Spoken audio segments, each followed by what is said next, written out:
एक मिट्टी का बर्तन बनाने वाले व्यक्ति की घर पर एक नोटिस रिसीव हुआ है जीएसटी विभाग से, और जीएसटी विभाग ने 1,25,0297 रुपए का जुर्माना लगाया है। इसके बाद में परवान 1,25,00,000 रुपया हमारे पास टैक्स आवा है। कारोबार वही मिट्टी का हमारा पास है। नहीं परेशान हो रहे, दवा खाए हम तुरंत खत्म हो जाएंगे। 1 करोड़ कहाँ हम दे पाएंगे। रायबरेली में एक ऐसा मामला सामने आया है जिसे सुन एक बार आप भी हैरान हो जाएंगे। एक मिट्टी का बर्तन बनाने वाले व्यक्ति की घर पर एक नोटिस रिसीव हुआ है जीएसटी विभाग से, और जीएसटी विभाग ने 1,25,0297 रुपए का जुर्माना लगाया है।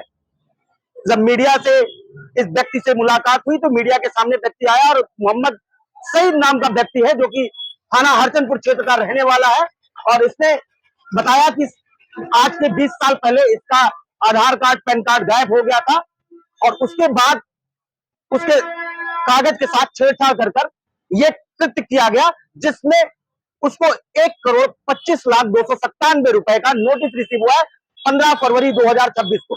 और नोटिस रिसीव होने के साथ पूरे परिवार में हड़कंप है, तनाव है, डर का माहौल है।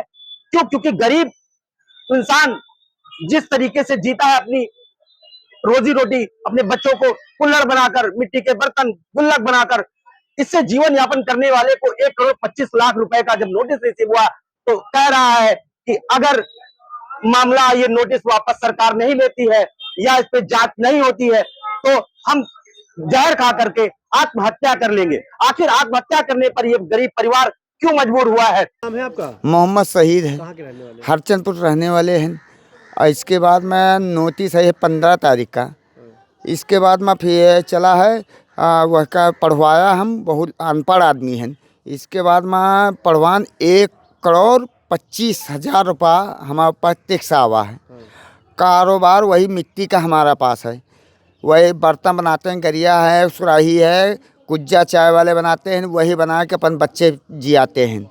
हाँ, इसके बाद में न हमारे पास एको बिसुआ खेती है, न एको बिसुआ ज़मीन है मेरे पास। क्या चाह रहे हैं? वह का जहाँ से आया है वह का वापस हो जाए। हम बहुत ही परेशान हैं। नित्य टाइम लड़का बच्चा सब लोग नहीं परेशान हो रहे, दवा खाए हम तुरंत खत्म हो जाएंगे। 1 करोड़ कहाँ हम दे पाएंगे। तो इसमें तो आधार नंबर पिन कार्ड है, हेरा गया है। बहुत पहले आज हो गए 20-22 साल हो गया रहा पिन कार्ड, और आधार कार्ड मेरा हेरा चुका रहा।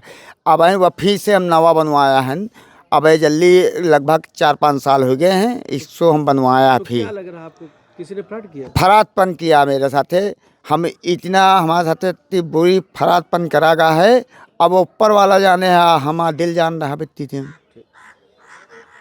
क्या नोटिस सही में इनको रिसीव हुआ है तो इनके द्वारा कृत्य किया गया है या नहीं, या फिर इसके पीछे एक बड़े संगठन जीएसटी माफिया या माफियाओं का हाथ है जो कि किसी और के नाम पर जीएसटी की फर्म बनाकर काम करते नजर आ रहे थे, और अब 1,25,00,000 रुपए की नोटिस रिसीव हुई है पीड़ित को, मतलब जिसका डॉक्यूमेंट यूज हुआ है।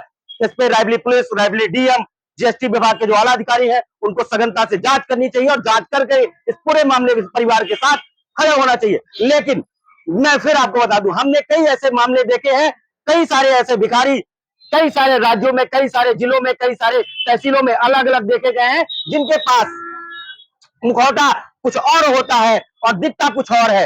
वो कई सारे वाहन के स्वामी होते हैं। हाल में ही रायबरेली तहसील में एक महिला बुजुर्ग भीख मांगती थी। जब एक पत्रकार ने तफ्तीश करी, तफ्तीश में पता चला कि इन महिला के पास तमाम सारे वाहन इनके नाम है, इनके पास जमीन है, जायदाद है, लेकिन फिर भी महिला विकास भवन रायबरेली में भीख मांगने का काम करती थी। इससे पहले भी हमने तमाम सारी बड़े बड़े सोशल मीडिया हैंडल पर देखा कि भिखारी भीख मांगते थे और करोड़ों अरबों की संपत्ति उनके पास पाई गई। तो क्या ये इन्वॉल्व थे या नहीं?